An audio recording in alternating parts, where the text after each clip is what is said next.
दुनिया में हाहाकार मच रहा है, दुनिया बाप बाप कर रही है, और ऐसा बाप बाप कर रही है कि अमेरिका को बाप मानने से मना कर दिया है कई देशों ने। ईरान कह रहा है कि वो हॉर्मुज स्ट्रेट दुश्मनों के लिए खोलेगा ही नहीं, कच्चा तेल चाहे $200 क्यों ना चला जाए। ट्रंप पे दबाव बढ़ता जा रहा है।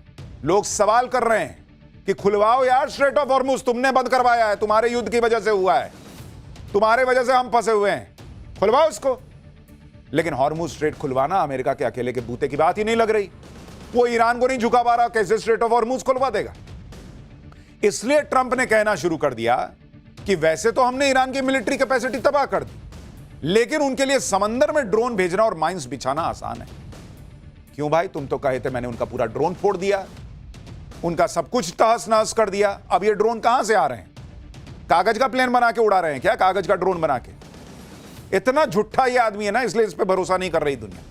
आगे ट्रंप ने कहा कि उन्हें उम्मीद है कि चीन, France, Japan, south Korea, UK और बाकी देश जो स्ट्रेट ऑफ हॉर्मुज के बंद होने से प्रभावित हैं, वो अपना वॉरशिप समंदर में उतार देंगे ताकि स्ट्रेट ऑफ हॉर्मुज के रास्ते को खुलवाया जा सके। ट्रंप कह रहे हैं कि उनका प्रशासन 7 देशों की मदद के लिए बातचीत कर रहा है। भाई साहब, आप सोचिए, डोनाल्ड ट्रंप मदद के लिए बातचीत कर रहे हैं, जिनका 1.5 हफ्ते पहले नवाबी का आलम यह था कि जब ब्रिटेन ने शुरू में नहीं भेजी मदद और कहा बाद में कि मैं मदद दूंगा, तो बोले तुम कौन हो यार जो अब आए हो, मैंने खत्म कर दिया ईरान को, अब नहीं चाहिए, जाओ भागो यहां से। आज वही डोनाल्ड ट्रंप अपनी हनक को बुलाकर अपनी सनक के चक्कर में ऐसा फंस गए कि 7 देशों से मदद मांग रहे हैं। सुनिए ट्रंप चीन और बाकी देशों से कैसे मदद मांग रहे हैं। कह रहे हैं कि यह बहुत अच्छा होगा अगर बाकी देश साथ आ जाएं, क्योंकि ईगो तो अंदर है ही, खुल के बोलने में थोड़ी लाज लगती है, लेकिन कह रहे हैं कि सब साथ आ जाए तो अच्छा होगा। देखिए भाई साहब का कैसे पूरा गुरूर जो है ना वो मिट्टी में मिल गया। We're talking to other countries about working with us for the policing of the strait. We're always there for NATO. We're helping them with Ukraine. And many it's got a notion in between us. It'd be interesting to see what country wouldn't help us with a very small endeavor, which is just keeping the strait open. And by comparison, it's small because Iran has very little firepower left. China's an interesting case study. They get most of their oil, as you know, by car, get a lot, about 90% through the strait. So I said, would you like to come in and we'll find out. Maybe they will, maybe they won't. Other countries should help us. आप सोचिए Donald Trump और America की हालत कितनी खराब होगी कि उन्हें अपने दुश्मन चाइना से भी मदद मांगनी पड़ रही कि भाई तुम आओगे साथ में। युद्ध करने से पहले तो ट्रंप ने किसी ने इससे नहीं पूछा, तब तो आपने इन देशों से नहीं पूछा कि भाई मैं जा रहा हूं। अब जब वहां फंस गए तो कह रहे हैं कि भाई तू मदद कर दे, तू मदद कर दे, तू मदद कर दे। इसे आकर खत्म करो, ये कह रहे हैं इस युद्ध को। एक तरफ तो ट्रंप कह रहे हैं कि ईरान खत्म हो चुका है, सरेंडर करने वाला है, दूसरी तरफ दूसरे देशों से मदद भी मांग रहे हैं। लेकिन कोई भी देश ट्रंप की युद्ध वाली सनक में कूदना नहीं चाहता। यहां तक कि जो अमेरिका के पुराने सहयोगी हैं वो भी इसमें नहीं पड़ना चाहते। भाई ट्रंप ने स्ट्रेट ऑफ हॉर्मुज खुलवाने के लिए जो कहा उसे यूके ने तो साफ साफ ठुकरा दिया कि भाई हम नहीं कूदेंगे इसमें। ब्रिटेन के पीएम कीर स्टारमर ने कहा कि वो अपने वॉरशिप स्ट्रेट ऑफ हॉर्मुज में नहीं भेजेंगे। कमाल की बात यह कि एक हफ्ते पहले ही ट्रंप यूके का मजाक उड़ा रहे थे। एक हफ्ते पहले ट्रंप ईरान पर जीत के ऐलान के साथ कह रहे थे कि उन्हें यूके की मदद की कोई जरूरत नहीं। आप सोचिए, यूके वो देश है जो अमेरिका का अहम साझेदार है, जो अमेरिका की कई लड़ाइयों में उसका साथ दे चुका है, कूद चुका है साथ में। इराक युद्ध में भी ब्रिटेन ने अमेरिका का साथ दिया था। लेकिन अब ट्रंप पर किसी को भरोसा नहीं। ट्रंप उसी तरह उतावले हो रहे थे जैसे हेरा फेरी फिल्म में, आपको याद है, परेश रावल। पैसा आया नहीं था लेकिन सबको बुला लिया था, तू भी लेके जाना, तू भी कर ले, तेरा कितना उधार है, लेके जाना, लेके जाना। बाद में सबको बोले कि नहीं भाई मैं दे नहीं पाऊंगा। डोनाल्ड ट्रंप का वही उतावलापन दिखा कि मैं जाऊंगा, मार के चलाऊंगा। आज की डेट में दुनिया हंस रही है। सबसे बड़ी बात यह है कि दूसरा क्यों कूदे ट्रंप के युद्ध में। भाई दुनिया कह रही कि युद्ध लड़ने गए थे, हमसे पूछ के गए थे, तब तो धमक दिखाने के लिए युद्ध में कूद पड़े कि मैं अमेरिका हूं। युद्ध करवाकर दुनिया की 20% ऑयल सप्लाई रुकवा दी। दुनिया ऑलरेडी आपकी सनक के चक्कर में जो है वो झेल रही है। अब कह रहे हैं ट्रंप सबको कि तुम भी अपनी अपनी नेवी लेके आ जाओ। लेकिन कोई भी ट्रंप की बात नहीं मान रहा। ट्रंप की बात की कोई हैसियत नहीं रह गई बॉस। आज की डेट में। सिर्फ ब्रिटेन नहीं है, बाकी देशों ने भी ट्रंप को आईना दिखा दिया। ऑस्ट्रेलिया ने कह दिया कि वो अपने शिप नहीं भेजेगा। जापान ने भी शिप भेजने से मना कर दिया है। जर्मनी ने भी मिलिट्री इन्वॉल्वमेंट से इनकार कर दिया है। जर्मनी ने कहा कि ईरान की वॉर से नेटो का कोई लेना देना नहीं है। ग्रीस ने भी कह दिया कि वो किसी मिलिट्री ऑपरेशन में शामिल नहीं होगा। साउथ कोरिया ने कहा कि ट्रंप की रिक्वेस्ट को रिव्यू करेंगे। यूरोपियन यूनियन की तरफ से कहा गया है कि इस पर विचार कर रहे हैं। मतलब कोई भी डोनाल्ड ट्रंप का साथ देने को तैयार नहीं है, अमेरिका का साथ देने को आज की डेट में तैयार नहीं। और करो भिखारी पाकिस्तान से दोस्ती, और चटवाओ अपने तलवे मुनीर से। जैसे उसको कोई इज्जत नहीं देता, वही हालत आज की डेट में डोनाल्ड ट्रंप की हो गई। कोई इज्जत देने को तैयार नहीं है। ऐसा नहीं है कि देश स्ट्रेट ऑफ हॉर्मुज के बंद होने से प्रभावित नहीं है जो मना कर रहे हैं, लेकिन ये देश बाकी विकल्पों पर विचार कर रहे हैं और सीधे सीधे युद्ध में कूदने से बच रहे हैं, क्योंकि उनको भी समझ में आ रहा है युद्ध में घुस तो जाएंगे, फिर निकलेंगे कैसे। और उनके यहां भी तो पब्लिक पूछेगी कि तुम क्यों जा रहे हो, ये तो बताओ।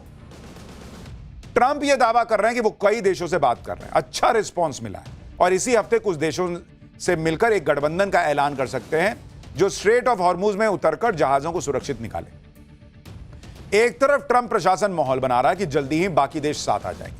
अब देखिए क्या होता, हो सकता है आ जाए, लेकिन अभी तो कोई नहीं आने को तैयार हो रहा। दूसरी तरफ ट्रंप धमका भी रहे हैं। ट्रंप कह रहे हैं कि नेटो को स्ट्रेट ऑफ हॉर्मुज खोलने में उनकी मदद करनी होगी। अगर अमेरिका के सहयोगी देश हॉर्मुज स्ट्रेट खोलने में मदद नहीं करते हैं तो नेटो का भविष्य बहुत बुरा हो सकता है। यानी ट्रंप को समझ ही भी नहीं आ रहा क्या करूं, धमका के देख रहे हैं, प्यार से बोल के देख रहे हैं, सब कुछ करके देख ले रहे हैं। अब ये धमकी कितना काम करेगी, अमेरिका के सहयोगी देश अपना रुख बदलेंगे, ये तो अगले कुछ दिनों में पता चल जाएगा। लेकिन आज की डेट में अमेरिका की घनघोर बेइज्जती हो रही है।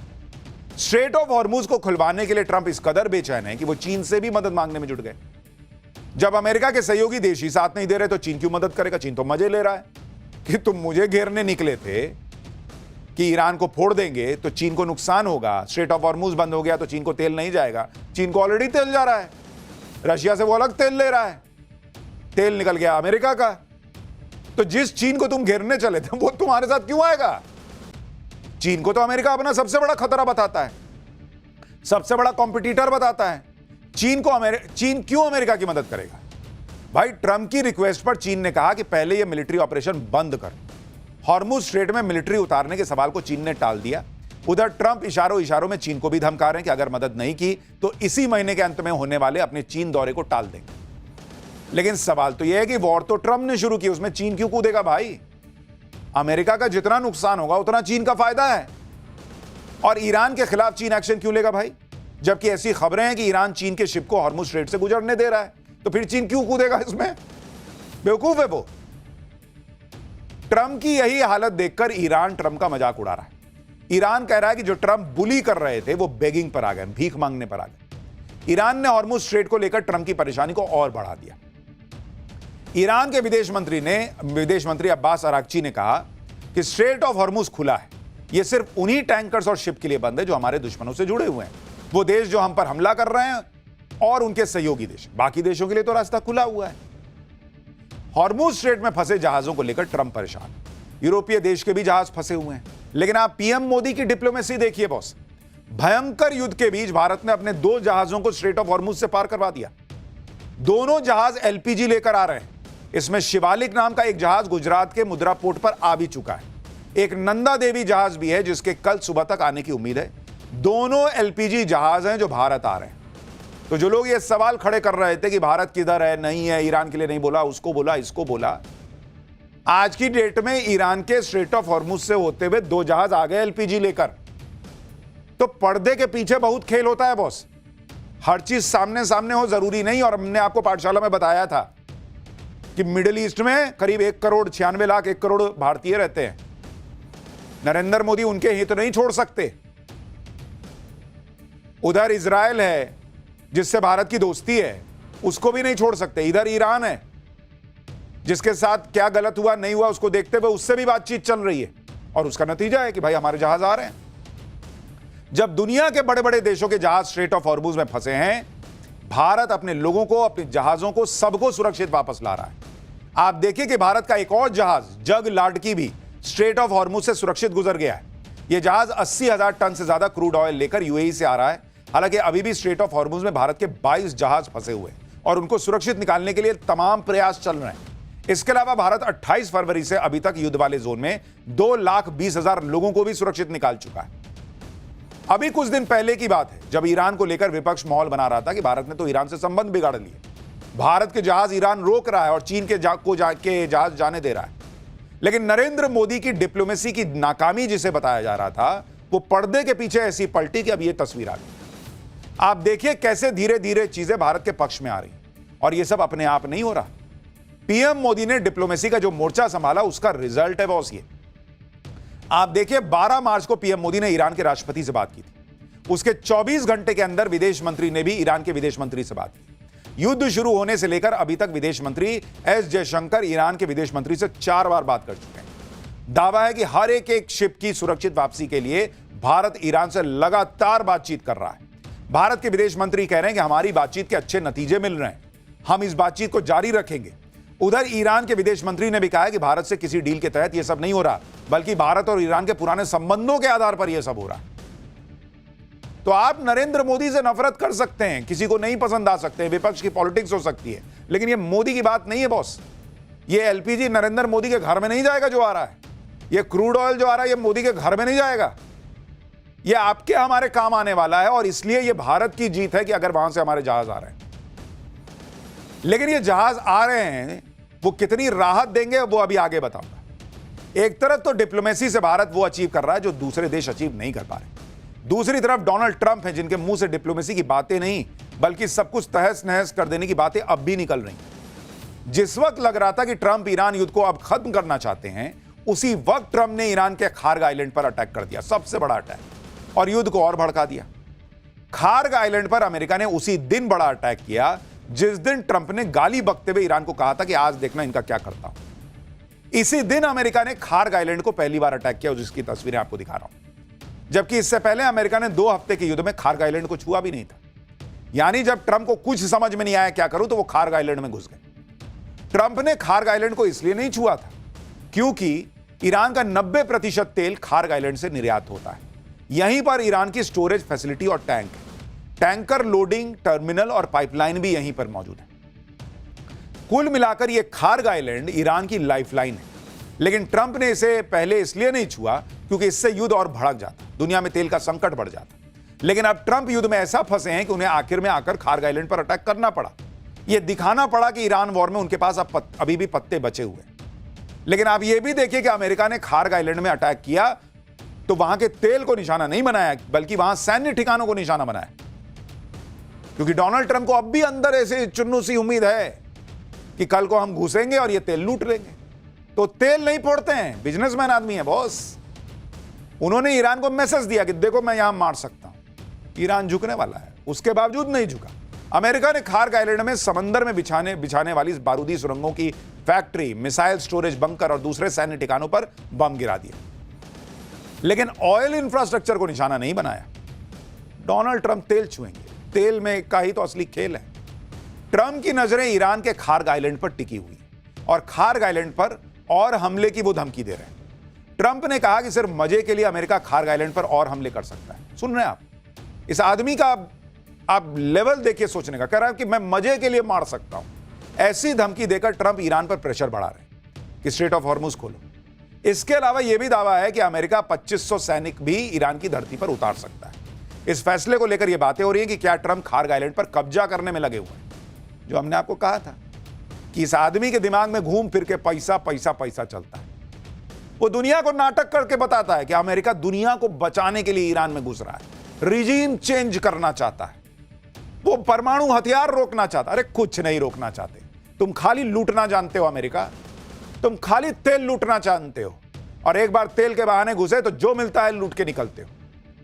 तो ये तमाशा दुनिया को दिखाना कि हम दुनिया का भला कर रहे हैं। अभी इनके प्रवक्ता से पूछा गया कि भाई दूसरे देश को क्यों घुसना चाहिए आपकी मदद के लिए, आप उनसे तो पूछ के गए नहीं थे। तो वो कह रही है इनकी प्रवक्ता कि भाई हम दुनिया के लिए ना लड़ रहे हैं। अरे बाप रे, दुनिया के लिए लड़ रहे हैं, हमसे पूछ के लड़े हो तुम। खार्ग आइलैंड पर हमला करके ट्रंप ने ईरान को और भड़का दिया। ईरान ने कहा था कि उस पर जिस तरह के हमले होंगे वो वैसा ही पलट के जवाब देगा। अगर उसके ऑयल इंफ्रास्ट्रक्चर को निशाना बनाया जाएगा तो फिर वो भी दूसरों के ऑयल इंफ्रास्ट्रक्चर तबाह करेगा। यानी टिट फॉर टैट चल रहा है ईरान का, तुम मारो हम भी मारेंगे, तुम 4 मारोगे हम 2 तो मार ही देंगे। ईरान ने कहा कि खार्ग आइलैंड पर जो हमला हुआ था वो अमेरिका ने यूएई से किया, इसलिए खार्ग आइलैंड पर अमेरिका के हमले के बाद ईरान ने फिर से यूएई पर अटैक करना शुरू कर दिया। ईरान ने यूएई की फुजेराह पोर्ट पर हमला किया है। फुजेराह एक अहम ऑयल एक्सपोर्ट हब है, ईरान इसे लगातार टारगेट कर रहा है। शनिवार को भी जब ईरान ने इस पोर्ट पर हमला किया था तो भारत का जगलाट की शिप उस पोर्ट पर था और वहां ऑयल टर्मिनल से शिप पर क्रूड ऑयल लोड हो रहा था। राहत की बात यह रही कि इस हमले में किसी को कोई नुकसान नहीं। इसके अलावा कल रात भी ईरान ने दुबई एयरपोर्ट के पास हमला किया, जिसके बाद दुबई एयरपोर्ट के ऑपरेशन को रोक दिया गया था। देखिए कैसे धुआं निकल रहा है, जो तस्वीरें दुबई से आ रही। तो बेचारा यूएई फंस गया है क्योंकि अमेरिका वहां से अटैक करता है और ईरान चूंकि अमेरिका तक क्या ही मारेगा तो वो यूएई पर अटैक करता है कि तुम क्यों अपनी जमीन इस्तेमाल होने दे रहे हो। हालांकि इस बीच भी यूएई लगातार अपने लोगों के लिए काम कर रहा है। दुनिया भर में यूएई की हालांकि तारीफ हो रही है कि जिस तरीके से वहां पर हालात को संभालने का प्रयास हो रहा है, लेकिन ट्रंप के चक्कर में सब फंसे हुए हैं। इस तरह के हमले करके ईरान यह बता रहा है कि वो झुकने वाला नहीं है। युद्ध को नेक्स्ट लेवल पर ले जाना चाहते हो, वो भी जाने को तैयार है और इसलिए अब वो घातक मिसाइलें निकाल रहा है। ईरान ने युद्ध में पहली बार सेजल 2 मिसाइल का इस्तेमाल किया, जिसे डांसिंग मिसाइल कहा जाता है, नाचने वाली मिसाइल। पहले आप इस मिसाइल की एक झलक देखिए, फिर आपको बताता हूं कि यह कितनी खतरनाक मिसाइल है जो अमेरिका को नचा रही है।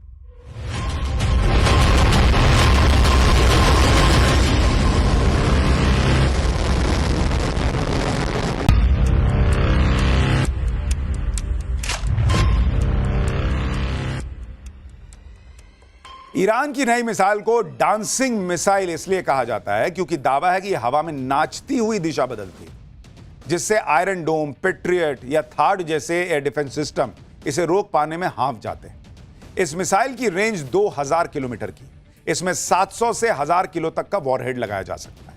यह मिसाइल मोबाइल लॉन्चर से दागी जा सकती है, जिससे इसे जल्दी और कहीं से भी लॉन्च किया जा सकता है। इधर ईरान अपनी ताकत दिखाता चला जा रहा है। ईरान ताबड़तोड़ हमले कर रहा है, लेकिन उस पर भी ताबड़तोड़ हमले हो रहे हैं। अमेरिका और इजराइल के ईरान पर लगातार एयर स्ट्राइक की तस्वीरें आ रही हैं। जो एक और तस्वीर है, देखिए।